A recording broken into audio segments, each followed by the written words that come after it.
ఈరోజు నీ జీవితంలో విశ్వాసం అంటే దేవుడు కార్యం చేస్తానికి సమర్థుడు. సంవత్సరాలు అక్కర్లే, గంటలు అక్కర్లే, హృదయంలో ఒక్క నిర్ణయం, మనసులో ఒక్క నిర్ణయం, జీవితంలో ఒక్క నిర్ణయము.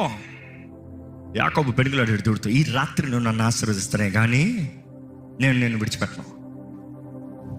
సంవత్సరం పోరాడలే, సంవత్సరాల నుంచి నువ్వు పోరాడుతున్నావేమో, సంవత్సరంలో పోరాటం అక్కర్లే. ఒక్క రాత్రి, ఒక్క గడియలో, ఒక్క నిమిషంలో నీ విశ్వాసాన్ని ఎత్తి పెడితే దేవుడు కార్యం చేస్తానికి సిద్ధము. నమ్ము.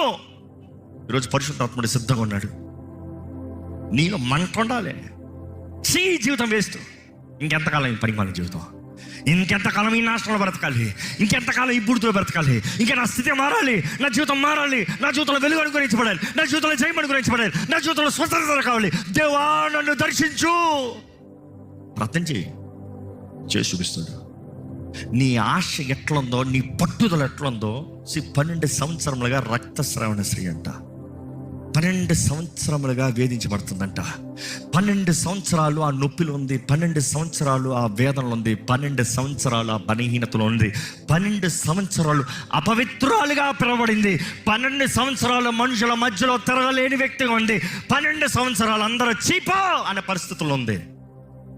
కానీ ఒక్క నిర్ణయం చేసింది, నేను ఆయన వస్త్రపు అంచుని ముడితే చాలు. ఈరోజు నువ్వు అడగాల్సింది, పరిశుద్ధాత్ముడా నువ్వు ఒక్కసారి నన్ను దర్శిస్తే చాలు. దేవా ఒక్కసారి ప్రభా